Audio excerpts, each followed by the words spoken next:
Strap on your axe and get on stage. It's time to jump into the spotlight as we choose our top 5 guitar solos. Coming your way next. Welcome, friends, to the 3324 podcast. Special guest. We haven't had him on in a while. I want to get right to him, Mr. Robert Prisament. How are you? Hi, everybody. Glad to be with you again. Last seen in our Guns N' Roses episode. Yeah. What fun that was. Yeah, Excellent. which was a lot of fun. And it's like we haven't done a top 5 in a while. So I'm thinking, we've been talking about guitarists. I'm thinking, let's do guitar solos. And then I reached out to Robert. I said, listen, are you up for guitar solos? He's like, absolutely. Absolutely.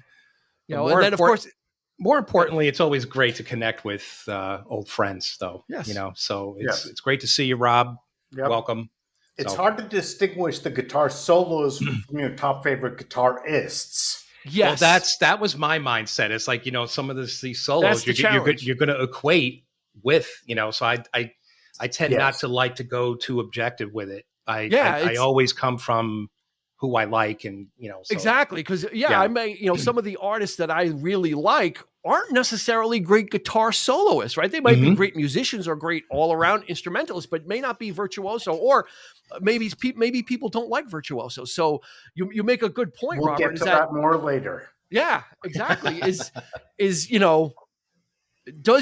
because they're your favorite artist, that doesn't, diminish what they do, but you may have other artists that you like their guitar solos better. So this is a fun experiment. It's a fun way to kind of look at this genre. Yeah. If we did top guitarists, it might be a different list. It would. Right? And I totally agree with that. And as always, I can't wait to see what people pick. And I always like having somebody else on besides Dean and myself. Yeah. Cause he's tired of ELO all the time. I'll give you. Listen, let me give you. I didn't say that. Rob, let me put your mind at rest. There is no ELO on this list. There's no guitar. You told me to make 5 ELO songs. That's why, because I figured I'd have you do it. And this way, I get off the hook. There is one caveat which Eric asked for, which I agreed with. He said, we don't want to go like ape shit with live recordings because that kind of skews it a little bit. And you could. Live shows are meant for that. So we were, so I did say we could choose one live recording just to kind of throw something interesting into the mix. But we're looking for stuff that was captured in the studio. Because live would be too easy, right? Because there are so many songs where they just kind of rip open the middle part of it and let people just do extended solos. One of my choices is a mix of the two of those, actually. Interesting. Oh, interesting. We shall see what that is. Huh. A mix of the two. Okay. I'm trying to think. I'm not sure where we're going, but yeah, man. So what we're gonna do, here's the great thing about this is we've got the 3 of us, and we're gonna do a top 5 each. Plus we've got some honorable mentions. So we're gonna go ahead and make this into a Spotify playlist, which is gonna be a killer playlist. And we want you to hit us up on social media. Let us know what your favorite guitar solos are, and we'll add that to this dynamic playlist that will be available to the public to check out and listen to, and you can help crowdsource it and help build it too. So this is going to be probably close to 20 killer tracks from us, and then whatever else you add in, let us know. So this is, I'm going to tell you right now, like there was 3 here, or actually 4 that were.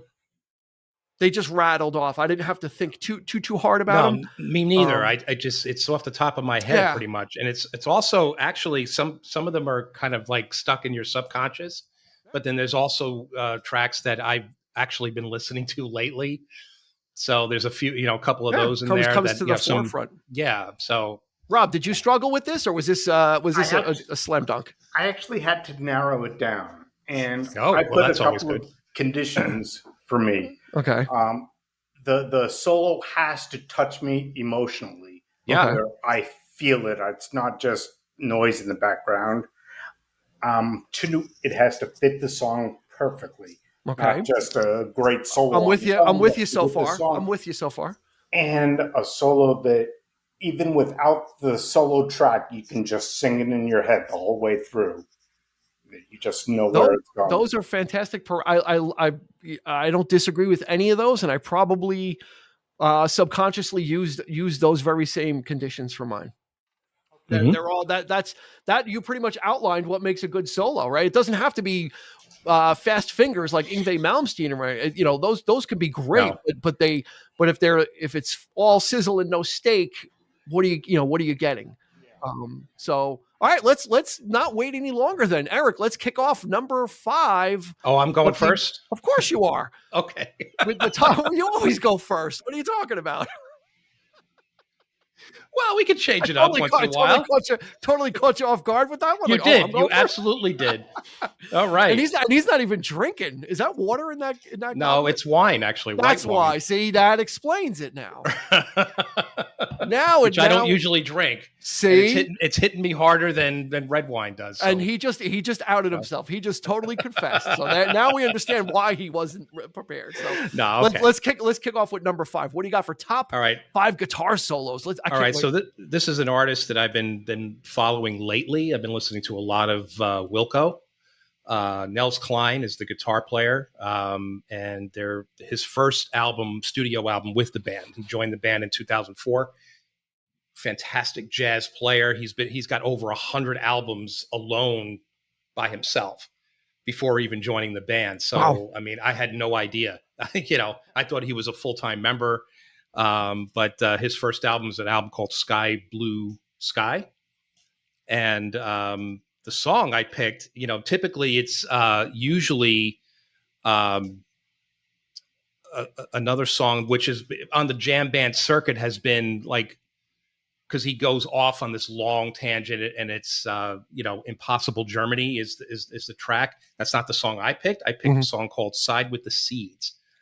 Which has a really, really great tone and just fluidity to his playing. And at the end of the song, it just really it fits the mood. It's mellow. It's almost like very much Grateful Dead-ish kind of vibe to it. And but by the end of it, boy, he can shred. I mean, he could, there's a little bit of that fluidity, but there's also a little bit of technique.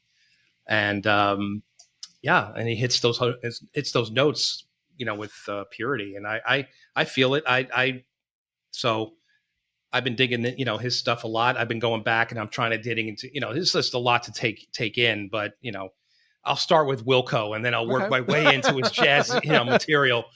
But he seems to do a lot, so that's my first pick. Yeah, he showed up when we saw Tedeschi Trucks, right? Yes, he was a guest. They brought him on stage and he jammed with Derek, and that was. Well, there you go. That's enough street cred right there. If Tedeschi Trucks is asking you, Yeah, man. Looking forward to hearing it. What's that? Looking forward to hearing the song. Yeah. Cool. All right. Yep. Robert, number 5. What is it? Well, I must say that all 5 of mine are not really going to shock anybody. I didn't go for any deep cuts or guitarists that I'm friends with or anything. Number 5, I went with Sweet Child of Mine by Slash. I knew it. Which was many of our introductions to him. Yeah. And his playing throughout Guns N' Roses' career is always spot on and shoots you in the heart. He always finds the perfect notes at the perfect places of every song. Yeah. I don't know how, but he does. Yeah. Yeah, he does. I actually had that on my list, but I had a feeling you were going to put it there. Because I think we talked about it on our Guns N' Roses episode. It's one of the, I think that song is going to go down in the pantheon of rock history. And just that solo just has, it starts off kind of gliding. It kind of eases you into the solo, and then it just amps up. The energy just kind of amps up, and then Slash is just going apeshit by the end of it. I mean, he's just going nuts. It starts off mimicking Axl's scream and harmonizing with it and taking off. And as you said, the first half is real thought about notes, and then he flips the pickup switch and clicks on the wah-wah pedal, and the second half of the solo is just screaming all over the place. Yeah, just I love when guitarists match the vocalists. Rush does that a lot. Alex Lifeson and Geddy Lee, Geddy Lee has that voice, and to match those notes perfectly and harmonize, that's just so great. And the solo, and that was kind of mimicking the melody of the song. When the solo starts off, it's kind of mimicking it, and then it just takes off. He just kind of keeps upping the ante. And then that guitar is screaming by the end of that solo. It's just absolutely screaming. And then it breaks down into, you get the drum break, and, you get back to Axl. Yeah, that's a great one, because it's such a build up. And then there's the way the song, when it goes to Where Do We Go Now, like all of a sudden it's a release. All of a sudden all the instrumentation stops. I think a lot of mine are like that. Yeah. A lot of solos in general kind of build up with tension, and then hopefully hit the release at the end. Yeah. Yeah, those are the good ones. They kind of get you, my number 5 is actually the solo. We can make a case that the solo is actually in the beginning of the song. It actually it appears in the song too, from 1972, "Reelin' in the Years" by Steely Dan. There you go. Denny Dias absolutely plays one of the most technically difficult pieces of music in the beginning of the song. When the song starts off, it's the guitar is already ripping through a solo, a quite complex solo, much like "Sweet Child of Mine." It's all this complex stuff. Then it resolves into the song starting proper, with Donald Fagen. And then you get the song, and then you get another solo afterwards. And Denny Dias, that's the thing with Steely Dan. It's Becker and Fagen like all the way, but Denny was like one of the original members. He actually started the group and recruited Becker and Fagen. And they started to use him less and, he was a member, then he was kind of ancillary, and they still used him on albums, but he really wasn't a member anymore. But in 1972, he was full-fledged, and "Reelin' in the Years" just has that jumpy, it's just that bouncy, it's a great intro. Yeah, it just really kind of gets, it really sets the tone. And it's almost like Steely Dan's calling card, because it's on their debut album. And as we said, I'm singing the guitar solo with my head down. Yeah. Yeah, it's a good one. So, that's my number 5. So, Eric, so now, Eric, we're settling more into. Are we settling into a groove with number 4? Is this, or kind of still? All right, let's hear it. Yes and no. Let's hear it. You know me. I'll say this. I have actually one bona fide classic solo, and it's my favorite solo of all time. All right. And it's, I don't think it's undisputed. So that's my number. That's going to be my number. That's going to be my number 1. Are we going to have any the same? Any overlap? Do you think we might? We might. We almost did, but I had a feeling, Robert. I had a feeling that "Sweet Child" was going to be on there, so I'm like, let me. It gave me the opportunity to slot something else in, but I think there might be one. I think there might be one more lurking out there, but we'll see when it gets to number 1. But go ahead, Eric. For all right, my number 4 is Robert Fripp of King Crimson. He's a character. I mean, he is a chameleon. He's not really one for solos too much, because I've been listening to a lot of Crimson lately, and his stuff is more textural, more in the song itself. The entire song is a solo for him. It's like he overlays the background noise of, and it could be just that, just noise, but it's a stylized noise. But I went with "Scary Monsters" from Bowie. Interesting. Because he played on that record, and this was coming off of the Berlin trilogy, which was more artful and not, so Bowie decided to go a more commercial route in the 80s. This was the first album he was trying to do that. So Fripp has actually a bona fide solo on this record, on this song. So, I mean, again, there's just that tone to his guitar, and I love the buzz, that buzz cut sound that he has, that he can, and then it becomes really, really nice and fluid and just and soft, and he can do that within one phrase, and in this particular case, that is the case. And by the end of the song, it's so it's the song itself is not, it's not my favorite Bowie album. It's not one of his best in my opinion, but it is but Fripp's presence is there the entire song, and by the end of it, he takes it out, and I think he makes the song more than Bowie does. So and Fripp is almost an anti-guitar player. He's the most unassuming guy you would ever see. He really is. He sits down a lot when he plays. He's usually sitting, more akin to like a jazz player. He's very much in the Yeah. mode of like pushing the other musicians forward, Yeah. and letting them do the lead, and he just adds the texture. Dean and I often talk about this. Is we like guitar players that add that to the song, right? It serves the song or the music. So it doesn't always have to be just one solo, or it has you kind of stretch it out and add those layers to the music. So that's Scary so, Monsters is it's Scary the Monsters title track.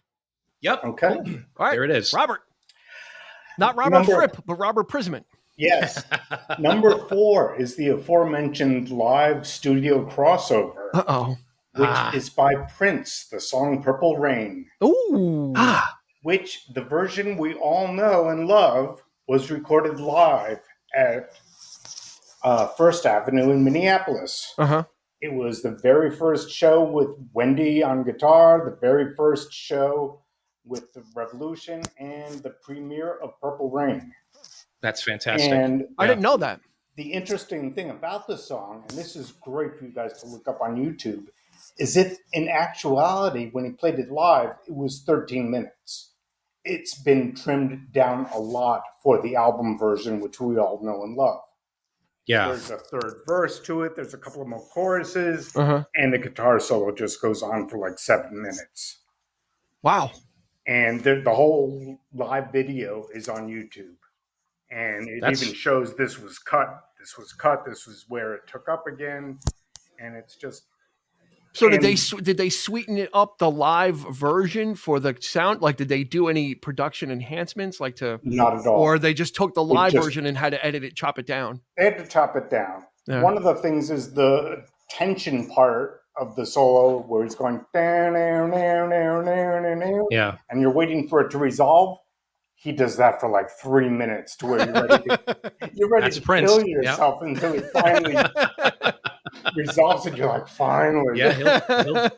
Yeah, he'll do that. Release me.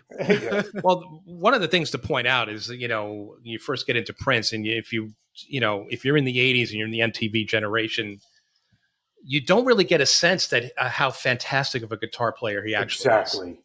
Well, yeah, because the sexual image, the innuendo, right, and the electronica sound that he took front and center stage. It was more like, look, he's a very dynamic performer. He's spinning, he's dancing like James Brown, but there was this whole other thing behind him of his talent, and and very formidable. But he kind of fantastic. It was kind of in the era of Michael Jackson, it was kind of hard for him to kind of get the credit that he deserved as a musician, because you're kind of combating with the image of Michael Jackson, and then Prince had an image also that he had to kind of put out there to get noticed. But he was everything was decidedly very short, 2-minute, 3-minute songs on, and pop songs on MTV. And I mean, if you listen to a lot of his later stuff, I mean, he's channeling, Funkadelic. It does a lot of groups like that. I mean, a lot of that kind of stuff is just playing phenomenal. multi-instruments and everything. So he was such a master of every instrument, and especially when you see him play guitar, that the instrument is just an appendage. He's not thinking about what he's playing. It's just there. Channeling through. Yeah. Comes straight through cool. him. All right. So Prince, Purple Rain from the soundtrack Purple Rain. Yes. My number 4 is absolute pop, new wave candy. This is probably from Robert's list of the solo fitting in with the song and fitting in with the vibe. And it's Another Nail in My Heart from Squeeze. From 1980. You would never think that one of the greatest solos is in a Squeeze song, but it's in this song, Another Nail in My Heart. It's quick, it's new wavy, it's from Argy Bargy, which we did an episode on. And we talked about how Chris Difford would write the lyrics and Glenn Tilbrook would write the music. And the solo in this song is just so sugary sweet. There's nothing better than a catchy pop song than a catchy guitar solo. And it's so quick, it's bouncy, it's got a lot of different types of he's strumming chords in it, and he's whipping through some pretty quick soloing as well. And I was like, it caught me by surprise. You listen to that song and you take it for granted. It's like, oh, it's Squeeze, it's jumpy, it's poppy. And then when you look at the music video, if you watch the music video, they show him playing the solo, like highlighting, like, wow, he's actually doing a lot of different technical things within this solo. And I was kind of like, wow, that's kind of neat. And then you start listening, it's like, wow, this is really just a really nice bouncy solo that fits. It doesn't overstay its welcome, so just like the song, it's in and it's out, and you almost don't realize how good of a solo it is. And I guess a good pop song does that, is you're kind of captivated by the whole thing. So another nail in my heart from Squeeze, oddly enough, or amazingly enough. Oh, it's a great choice. Gotta go with it. All right. Okay. So my number 3. We're running out of the world is getting the earth is getting smaller as we go on. So what do you got for number 3? Top. Okay, so it's a live track. Oh, this is your live choice. This is my live choice. Was Purple Rain your live choice? I didn't know I had a live choice, but yes, it was. Then it was. Okay. And to me, it's almost a cheat. Okay. Because it is a cover. Okay. And he, it is Derek Trucks, and he is covering Eric Clapton. Okay. Well, and it's Any Day from the Layla record. But it's not Tedeschi Trucks band. It's his band before he got together with his wife and the big ensemble. This is from probably the last album that they put out as his own was band. That the Derek Trucks band? Hiatus. The Derek Trucks band, and it's called Road Songs. It's a live album. And I had seen them many times during this period. And I actually have to say, I miss that Derek Trucks, because he had an edge to him back then, because he was young and hungry, and the band just did everything. They improvised. They went off in all types of different directions. And this version of Any Day is killer. It's very edgier. It's raw. Mike Madison, the vocalist, he's, he gives it that rawness, that blues, like that growl. And by the end of it, Derek handles both Eric Clapton and Duane Allman's parts equally and successfully, I might add. There's 2 solos in the song per se. The middle solo, the first solo it would be Eric's solo, which is, playing on the fret. And by the end of the song, he's playing slide, and it just friggin' ends the thing with this absolutely killer solo. And it's, for a recorded live album, I'm not talking about bootlegs, which everybody seems to do today. This is an official release. It's one of the best, I think, in my humble opinion, one of the best versions or one of the best live albums, period. Because I actually saw them during this period, which was great. So I know what that felt like. I know I was there in the audience. I was right up to the stage and seeing this, and nobody knew who he was. Yeah. And just a couple of years before, he had been touring with Clapton, playing Madison Square Garden, and so, but the Layla album was a big influence on him, and this song, he's always had it in his set list, and it's just it's actually my favorite song off of Layla, ironically. And that's that's not a coincidence. Yeah. I mean, he came in, and it's like, I was glad to see this guy loves that song, so he does it in with such skill. Yeah. What I was going to say is that, for those that don't know, that Derek Trucks is an acolyte of Clapton. He's had a couple, Doyle Bramhall and a couple of apprentices, or we call them apprentices, but Derek Trucks seems to be the most popular, the one that kind of seems to have shown the brightest out of the ones that he's kind of. Well, he's kind of brought up. I think he's a prodigy. He was a prodigy from a child anyway. Yeah. He was a child prodigy. That's right. That's right. There's footage of him playing like what, 12? 12. He's playing Layla. Yeah, like 12 years old. With the Allman Brothers band. So there you go. He didn't need much guidance. He Clapton basically put the rubber stamp on him, said you're good to go. And, so, and I have to say, he is probably one of the 2 guitar players that I've ever seen in my life that has actually brought me to tears. And that's a bold statement, because there's a lot of great players out there that have that ability. But I tears streaming down my face, and with solos from Midnight in Harlem and these really great tracks and he just really gets that in me, like to come out, that emotion, because of his slide playing. It's so phenomenal. Yeah. Cool. So love him. All right. That's my number 3. Number 3. There it is. So that's Eric Clapton and Derek Trucks together. You did a double. There's a twofer right there. That's 2 and 1. Sorry. It's a BOGO. It's a BOGO. Yeah. All right, Rob, what do you got for number 3? Number 3 is the staple of my favorite band out there and their trademark, and Stairway to Heaven. Which, Stairway. after a nice, 6-minute build up and adding of instruments all along, it just leads up to that guitar solo, and it's like, take it home, Jimmy. Yeah. And that he does. Yeah, man. It's the pinnacle. It's probably the pinnacle of, as and it's easy to say Stairway, it's overplayed, but if you actually sit and listen to it, there's some sublime stuff in there, some sublime guitar playing from Jimmy Page that is disciplined as well, from him. I've heard many live versions of it where he does go off on different tangents, so he definitely does have that jam improv in him. But he sticks pretty much to what he put on vinyl. Yeah, it's great to know that a song like that, which you think is so structured and so that the ability to do improv on Stairway to Heaven, that says something of Jimmy Page, that he has the ability to take it in an entirely different direction. I think is. That was the 70s. Though. We were getting just such epic. Just such epic music. Like they were just like, like these artists were just like kind of going for it, like really kind of developing and then just kind of, putting like that one song out that's just so majestic. And that one is probably the pinnacle of all rock and roll songs is Stairway to Heaven. I mean, I don't think there's any dispute. Every year, I think since I've been alive, since WNEW in New York was in existence, it was the number one on their countdown. It was always Stairway. Yeah, every radio station was Stairway. Of course, the top 500, right? The 4th of July, right? And it's earned. It's not by reputation. It is one of those songs you can take for granted. But I think with this playlist, maybe sit down.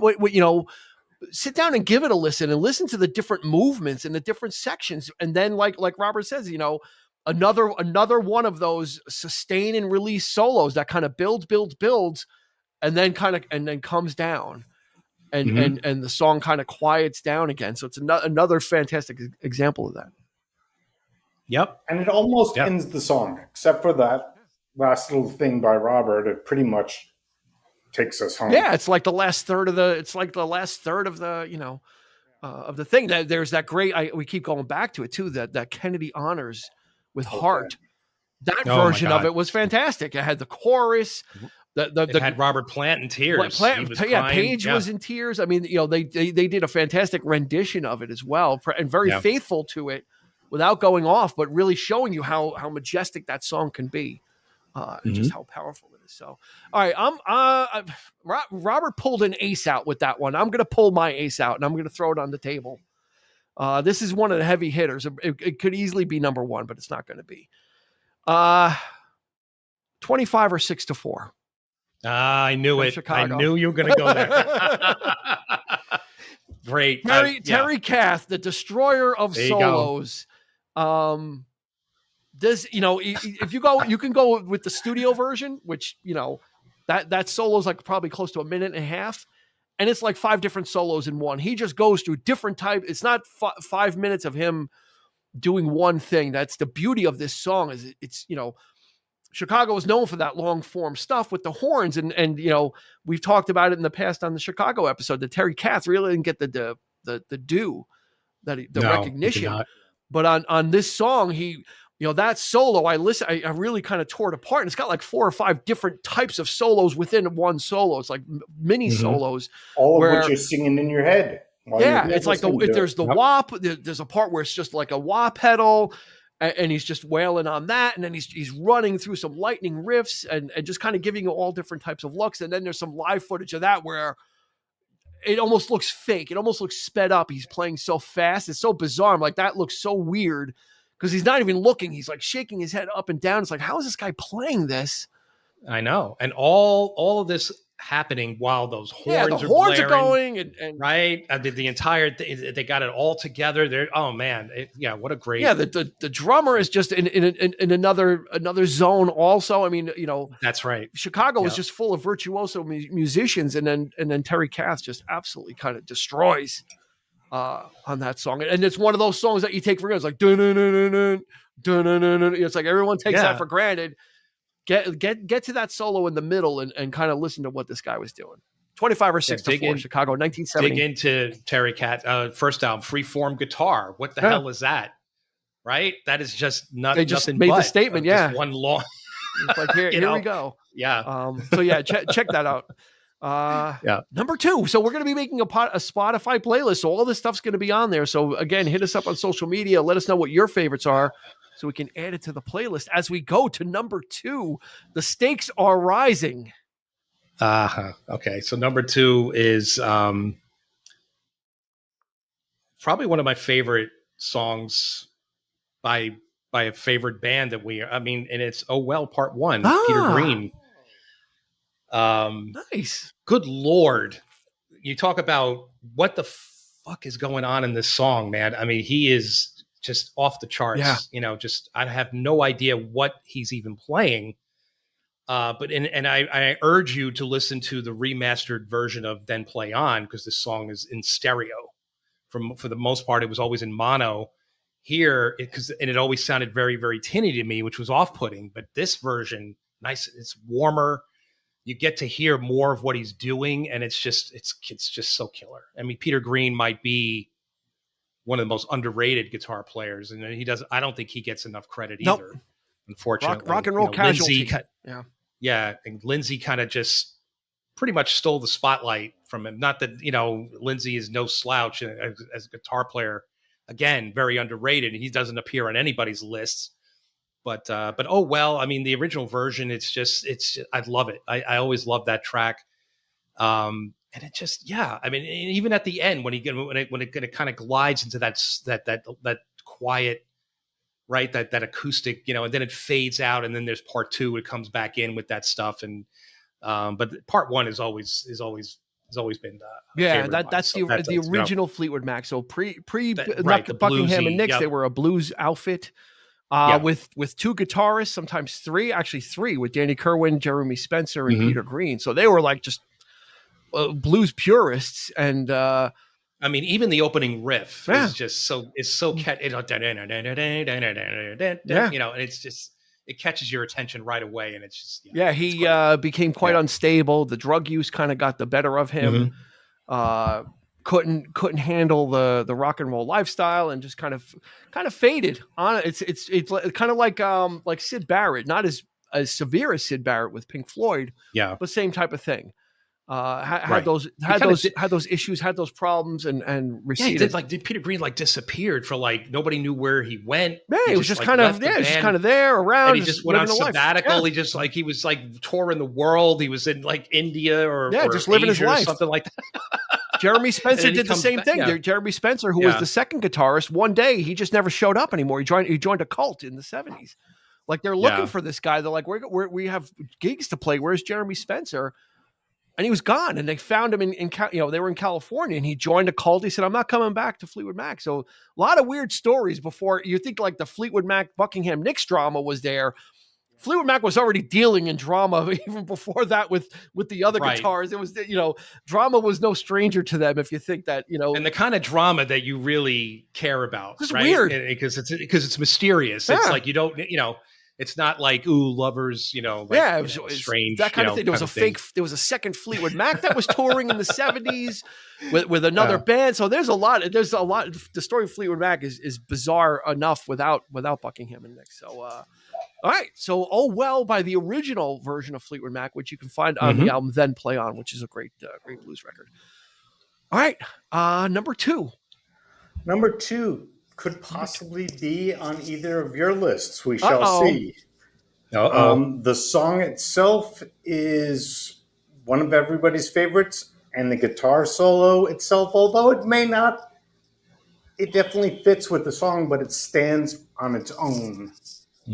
And I have heard some guitarists, specifically Nuno Bettencourt, say every upcoming guitarist needs to learn this solo. Nuno from Extreme. Yes, he said it's imperative. This is just the definitive solo. Oh, wow. Okay. And that is Hotel California solo. Oh! Of course. I the solo itself, stands on itself. You've got two monsters there: the song and the solo. Yeah, man. And you've got two guitarists too. They're doubling each other, right? You got Don Felder and Joe Walsh just kind of going at it, and in perfect sync, perfect harmony, tone. Oh my God, yeah. Another group at the height of their powers. Hotel California was like it. I would argue that probably the greatest outro guitar solo. Okay. I think on record, I would argue that definitely at least in the top 5 there. Yeah.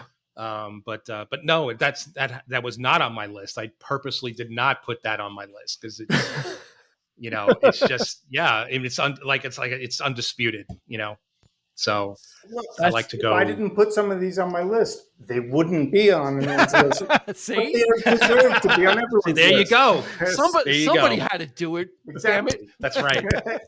I think we're all filling. I think we're all filling that gap. I think we're all looking at it from the same point of view, but getting a different result. Right? Yes. We're kind of we all have the same mindset. But when you crank it through the machinery of each one of us, we're coming up with something different, which leads to my number 2, Sultans of Swing by Dire Straits, 1978. Great choice. Yeah. Excellent choice. I almost picked that one. I remember when I heard this song in 1978, I was captivated. Yeah. It was unlike anything. I thought it was like Bob Dylan, right? They would compare any new artist that kind of had that sound would compare to Bob Dylan. They kind of compared his vocal, Knopfler's vocals to Bob Dylan.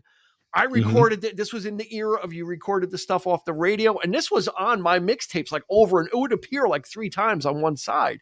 I'll just keep recording it. And Mark Knopfler even said, he goes, oh, what do you say to people that play guitar? He's like, don't listen to me because I learned myself and it's probably wrong. And he's got a very unique style of picking with the thumb. He does. The thumb and the finger picking. And Sultans of Swing is like a call and response. It's got him singing verses and he's got little licks in between. So he's kind of you're getting teased with this song, and then when you get to that middle, it's just beautiful. It's smooth. He's just got a great tone. It just sounds. It's there. It fits with like Rob said. It fits with the groove of the song.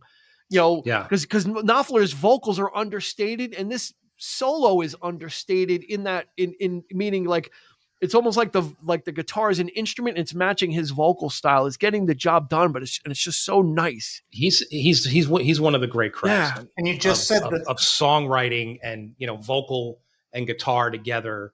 And it's not necessarily blues, that call and response thing like Dean's saying. It's like, but this in this case, it's more sort of almost highlighting. He's putting little cherries on the top of each verse. Very much influenced by Chet Baker and players like that back in the day. They were, these really great sort of staccato type, like just picking the guitar and the finger tone picking is and just different than any other solo I can think of. Yeah. It almost sounds clean. Yeah. And in a day, KJ Cale also had that same sound. And in a day when it's distortion and wah-wah pedals, and he comes out with a fairly clean guitar sound, you're like, it's nice. I remember you can hear it. Yeah, it's just like no distortion, no echo, no chorus. It's just, and that makes you play more accurate too. Yeah, and you know what? And he's dead on. I mean, you listen to that solo, and it's just like, this is just really nice, and then it goes back to the like he just returns to the main riff again. You can never get tired. of that song. I was thinking about it. I'm classic. like, God, like this is such a it fits with the stuff that I like to listen to. So, I guess that was a shot. I see even the ones that you kind of. Again, like you think, oh wow, I totally forgot about that. But it's they're all like I forgot about Hotel California because I was thinking about Dire Straits. I was thinking about something else. So it's really cool. All right, we're at number 1 now. We do have some honorable mentions, which will be fun to also kind of. We'll go through those quicker. But you're saying, Eric, the number 1. This is like your favorite. You said this is your favorite, right? This is my all-time favorite guitar solo. All-time favorite guitar solo recorded music, classic recorded music.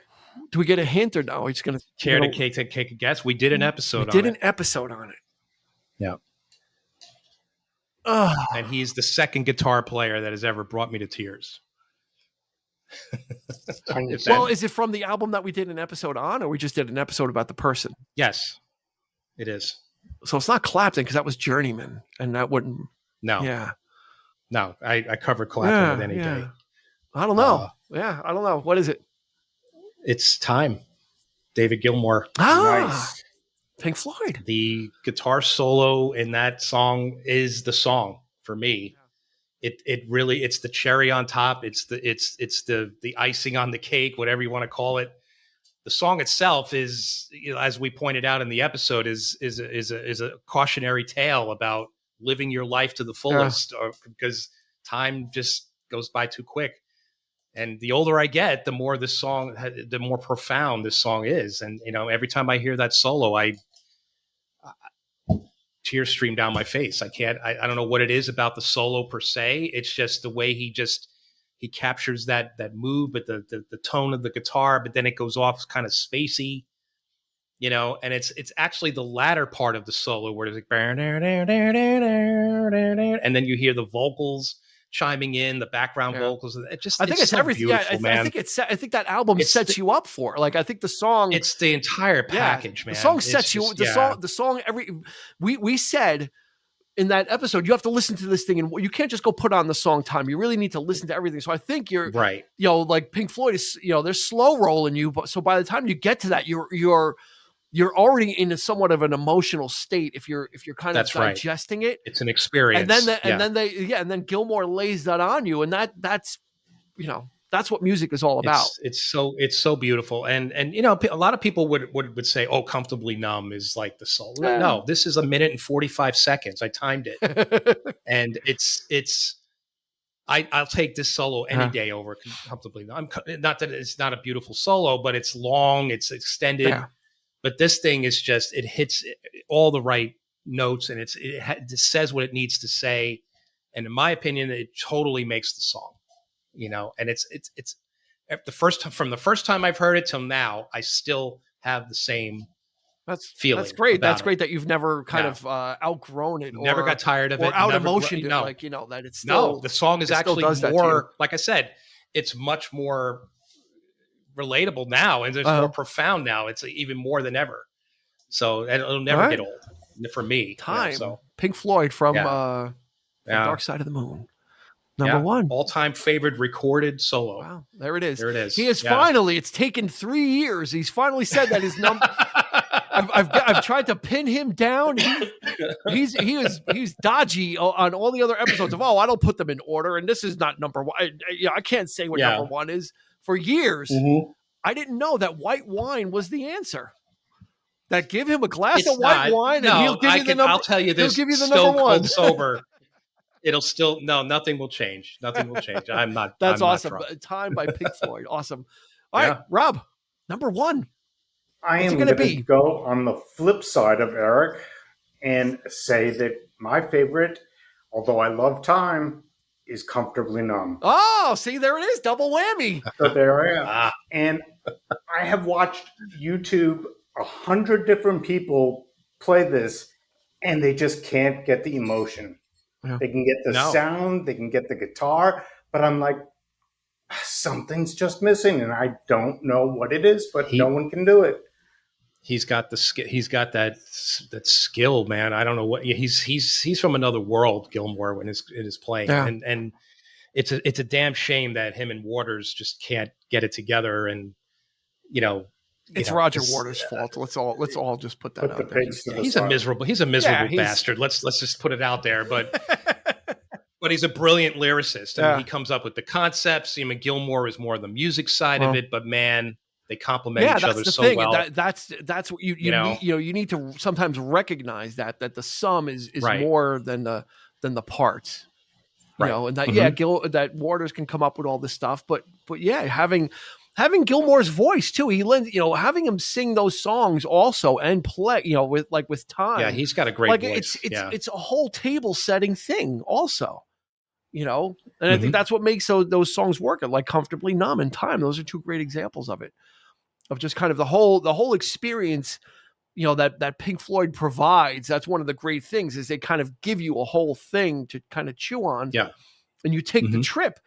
And if they do it right, which they do most of the time, you get those emotions and you feel it because you're invested in the music. You're listening to it because there's so much to get into, and that's the beautiful thing about it. It's one of the beautiful things about music. So 2 Pink Floyds come in at number 1. Yeah, man.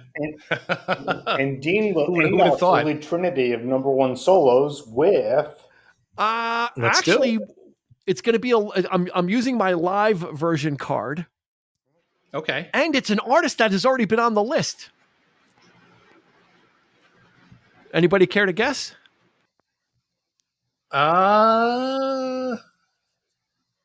Fleetwood Mac? No. This solo Guns N' Roses? This solo is the destroyer of all guitar solos. It is Prince.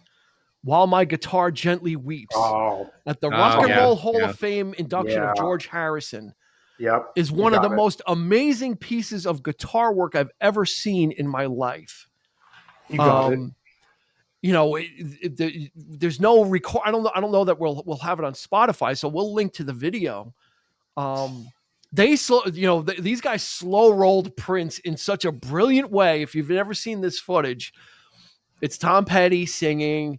You got Jeff Lynne, you got Danny Harrison, you got that whole club, for the Rock and Roll Hall of Fame inducting George Harrison in, and they're doing While My Guitar Gently Weeps. And Mark Mann, who was a session player, was playing all the guitar stuff throughout the whole song. He's playing all the leads and playing all the licks. And there's a shadowy figure off, not in the spotlight, standing like off stage, playing guitar, playing along. And then at the end, all of a sudden, they reveal that it's Prince, and he comes out for the solos at the end, and he just destroys. This is a guitar clinic of flair, pizzazz, technicality, sound. It was everything that people we said earlier that took Prince for granted for. He showed in this performance.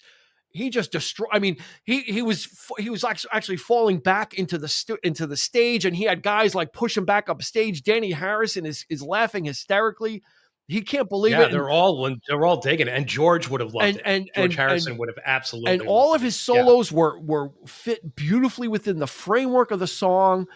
Each time he approached a solo, it was something he was doing something different with technique. Yeah. It was just a gorgeous piece of music to see, and just to see him walk out and he just laid waste. Like there's nobody and nothing anybody else could do on that stage. And you also absolutely focused on his guitar solo because he wasn't singing, wasn't dancing, wasn't doing splits. He was just playing the guitar. Yeah, and he was ripping through it. Holy shit, he can play. Yeah, I think a lot of people were like, "Geez, Louise!" Like I didn't realize. And then at the very end, they would have. At the very end, you have to watch the video. At the very end, he's standing in the middle of the stage. He takes his guitar off and he throws it straight up in the air, and it doesn't come down. Rob, you have to go after we're done on this. Go to YouTube, watch it. He takes the guitar off, he throws it straight up in the air, and the guitar, and he walks off. He doesn't catch it. It doesn't fall. We don't see what happens to the guitar. Somebody must have been. I don't know what you have to watch it. It's the weirdest thing. But George would have loved it. Yeah. Eric would have loved it if he had they were just having a gas. Everyone was having a gas on stage, just watching Prince just tearing beautifully constructed solos. I could watch that video over and over because it was just that, like again, we're going to go back to what Robert said in the beginning. That was just one of those ones. It fit beautifully. There was he was doing so much. He wasn't just.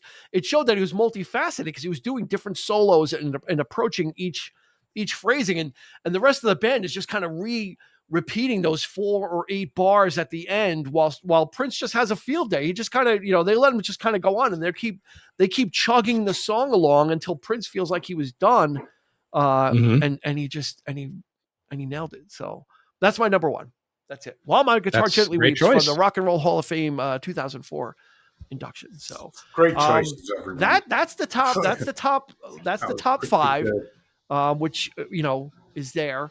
Let's roll through just some quick, maybe a sentence or two about some of the ones that were on the cusp that didn't make it. There are some notables that are not even on this list as well. So, Eric, what did you have for your first? Well, my first one is actually quite apt. It's a call and response to what you just picked, and it's Maggot Brain by Funkadelic. So I mentioned that Prince was channeling this guy Eddie, forget his last name, but he's gone now too. But he was the guitarist for Funkadelic, and they started out as a funk band, but then of course they went psychedelic, and this thing is like a 10-minute just improv solo. It's not even you wouldn't even call it a song. It's just this long jam, like, and it's. I could see where Prince gets that influence is that, it's stuff like this. And if you listen to the song, you'll know exactly what I'm talking about. And it's, they use this in movies. I know Gaspar Noé did it in that pornographic movie he did, Love. There's like a threesome going on and they playing this in the background. So it's a perfect piece of music for that, for that sort of sexual tension there. But it's a great track. And you want to, smoke a joint and turn out the lights. There it is. There you go. Yeah, setting the tone for you.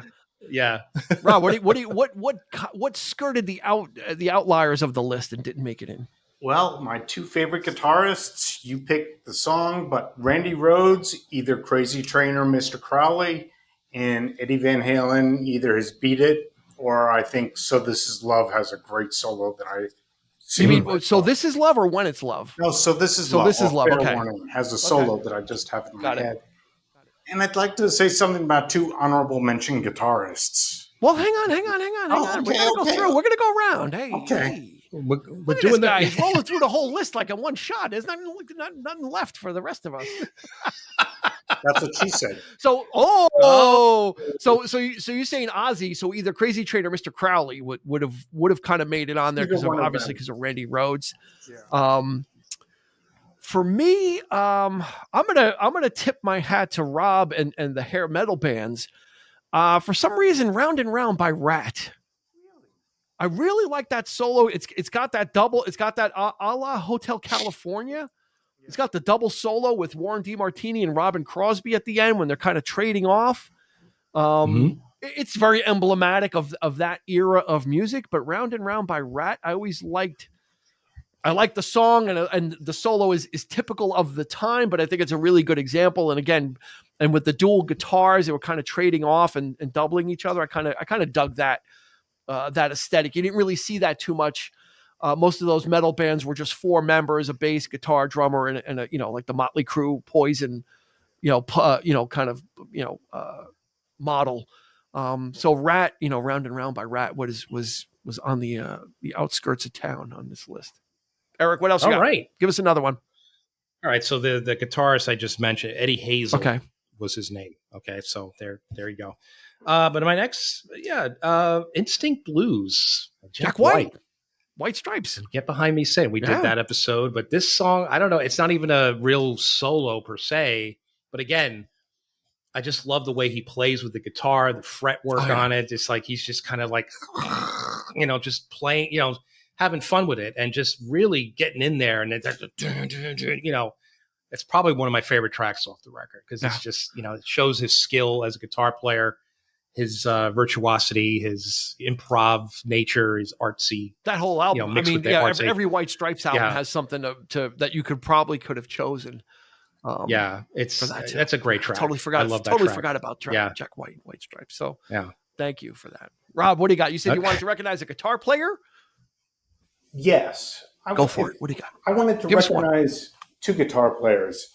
But give us one. Give us one, and then we'll go around. Give us one. Yeah. My favorite guitar player, melodically writing songs, is Jimmy Page. My favorite guitar player, technically, is Steve Vai, who does things that I can just watch him for hours. And I saw something on YouTube that said different types of guitar players, slide, hammering, arpeggios, this and that. And I'm like, Steve Vai is all of those. Yeah. But he can't write a friggin' memorable solo or song. I mean, he had two shots with David Lee Roth. One album with but he hasn't.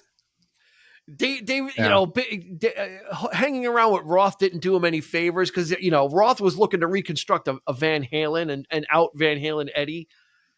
So it was it was good to get Steve Vai's name out there, but that album, those 2 albums that he was on didn't really do Vi any favors because he was better. He was better than the material. Like it was almost like he was kind of slumming. It's like the guy was overqualified for what Roth was doing. Let's put it that way. I mean, would you agree? Yes. Yeah. But if you want a master class in guitar, just watch any live Steve Vai footage and your jaw will be hung down. And he was the devil in Crossroads. Yes. Ralph Macchio beat him. That's how horrible Steve Vai is. Is Well, that the there you go. Karate Kid beat Steve Vai? Yes. I forgot about that movie. This one, my next choice was actually on the list, and I took it out. And I think I want to highlight it because I think people probably don't realize what's going on in the song.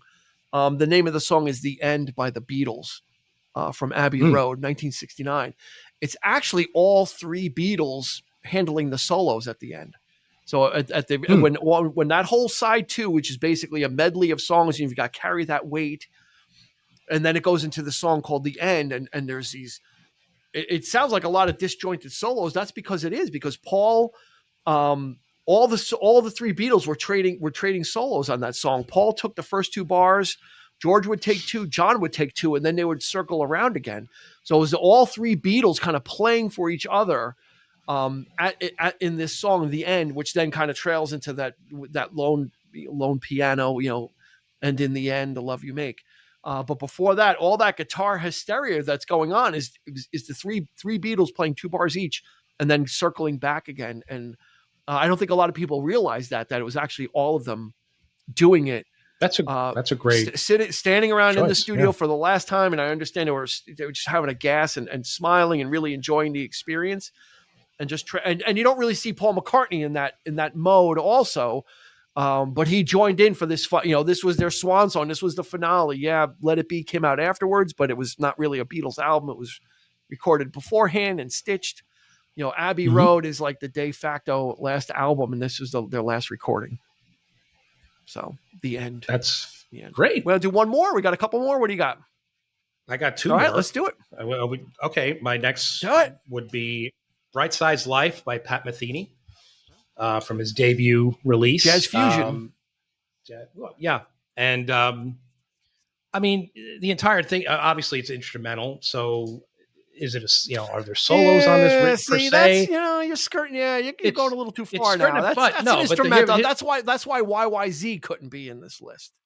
Well, that's the thing. It's like he does have like what would be verses. He plays the song, the melody straight, but then he goes off on tangents. And another twofer, great bass guitar solo by the great Jaco Pastorius. Well, then there you go. Now it's allowed. He plays on this album. Now it's allowed. Okay. So there it is. So the interplay between Metheny and Pastorius is just... You had me at Jaco. Gold. You had me at Jaco. Absolutely gold. Yeah, it's phenomenal. Yeah. Rob, you got another one? Bright Side's Life. I'm going to go talk about a guitarist again for my last minute, which is Michael Schenker, who, I call him the Eric Clapton of hard rock, because if you go back to any of the early UFO albums he was on, he's not shredding, but every note he hits is perfect and emotional. And I can't pick any one song in particular because I just love them all. Yeah. And he can shred, and he does shred on occasion, but he's mostly a slow hand guitarist.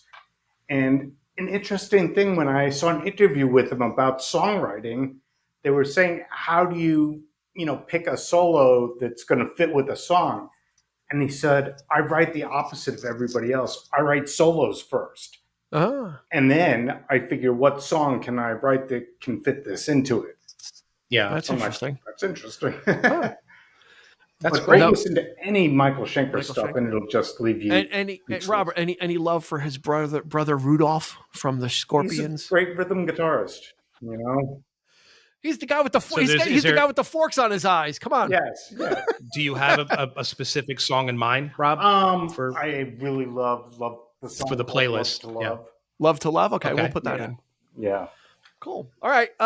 What do I got? I got 1, 2. I got 3 more. How do I have 3 more? Anyway, let's see. I'm gonna go with Smuggler's Blues by Glenn Frey. There's some fantastic slide work on there, and I assumed it was someone else. I assumed maybe Joe Walsh guested on it. When I looked up, it was actually Glenn Frey that played the solo, and that's just a really like I love that song. For some reason, I've been listening to it a lot recently, and I've really kind of it's such a great song as a standalone. But the slide guitar work in there is really kind of tasty, a little dirty, a little nasty. And it's Glenn Frey, who's not known for, in the Eagles, he's not known for soloing. He's known for strumming the acoustic guitar and having a great voice and letting Felder and Walsh, do the heavy lifting for him. So I think Smuggler's Blues, only because it was a revelation to me that it was Glenn Frey that played the solo. That's great. Great choice. Yeah, it's a great song. Right. Well, let's do one more. All right, one more? Yeah, one more. And I've been trying to get this done. I mean, I put it out there several times, and we have to do an episode on this album. But my last pick would be Wall of Denial, Stevie Ray Vaughan. It's my favorite Stevie Ray Vaughan song, my favorite album. I love the riff. The riff alone is killer.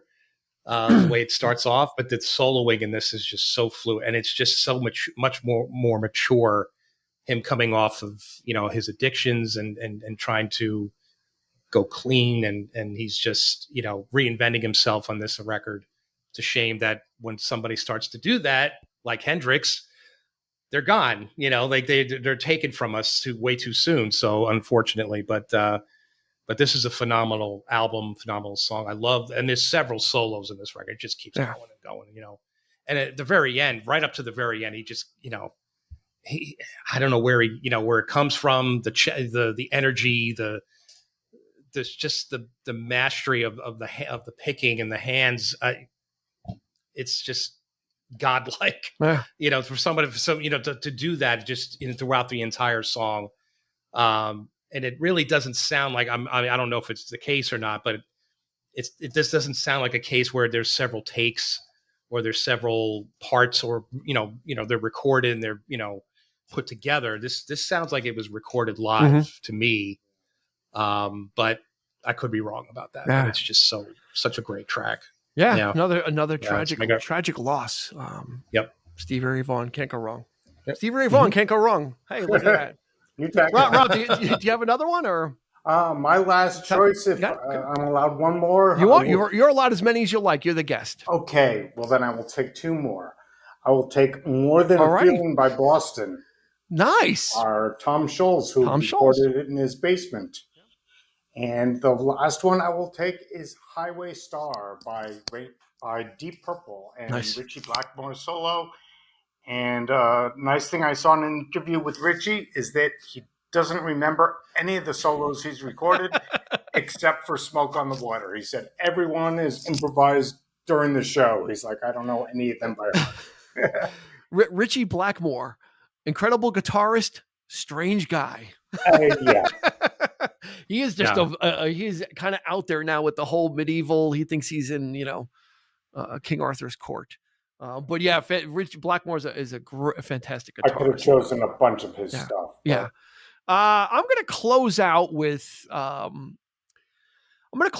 Lindsey Buckingham song. He's known as a great guitarist, but actually when you try and think of him as a soloist, there's not a lot there, honestly. There's a lot of great guitar work, but for solos, is not there. And I had to go to his third solo album, Out of the Cradle, for the song Countdown, which is a great poppy song, and it's got an outro solo, which you get to kind of, again, it fits with the stuff on that album, what that Buckingham was doing. He was playing all the instruments, doing everything himself. Countdown's a great poppy song, and it's just got a really nice soaring kind of outro solo to it. That's really nice that you don't really see him do too much. Usually he's known for his live soloing and he just kind of shreds and destroys, but on record, he's actually a little more sedate. It's not as, you don't really hear as much. But so Countdown by Lindsey Buckingham from 1992 from his. I would have picked Come from Say You Will. That could have been one also. Like there's that some there. Killer solo. Yep. at the end of that song, and that surprised me because it's fast, it's furious. I never heard Lindsey play like that on record before at all. Yeah, normally you see that stuff in the live arena for him. Yeah. So yeah, those are some great ones. So that's it. That's gonna be our top 5 plus. So we've given you a lot to chew on. Guitar solos, which is going to be on Spotify. And again, we encourage you to join us on social media, on Instagram or Facebook, and let us know what your favorite solos are so we can add that to this dynamic playlist that you can enjoy on Spotify. We'll have a link to this playlist in the show notes. So it will be ready in at least in its original form for you. And then as we add it, that playlist will dynamically grow and we'll add to that playlist. So you can save it on Spotify and reference it anytime. Mr. Prisament, thank you so much for joining us. Oh, you're very welcome. It was my pleasure. I know you were well suited for this episode. I'm like, this is in the guy's this has to be in his wheelhouse. I added the harder edge to it. You did. No, I think you were right. I think your statement in the beginning of the episode was the perfect guide for everything that happened. Everything you said was absolutely spot on for listening to solos or what we, what you look for, or what we look for. And I think most people do. People don't usually think about solos. And that's why I think it was a fun exercise to kind of pick stuff out that was really kind of nice and really, we saw some recurrences. We saw Pink Floyd twice. We saw Prince twice. But no songs doubled up. No songs doubled up. No. I thought for sure 25 or 624 was going to be the one. That was the one I was afraid of. That was awfully close in mind. Yeah, that was the only one I was and maybe Sultans of Swing. I thought Eric might have gone in for Sultans of Swing because I did. That was the one. Well, don't think I didn't think about 25. I mean, I just chose not to put it on there. But yeah, I came very close. I was definitely shoveling in his backyard with Terry Katz. Yeah. So that's going to do it for this episode of the 3324 podcast. Rob, thanks for joining us again. Open invitation whenever you want to come on. We want to do more top 5s. We've got plenty more. We haven't done drummers yet. We're kind of circling around that. That'll be a fun one to do. Mm-hmm. So yeah, there's plenty of that stuff left. So for Eric, for Rob, this has been Dean, and we will catch you on the flip side.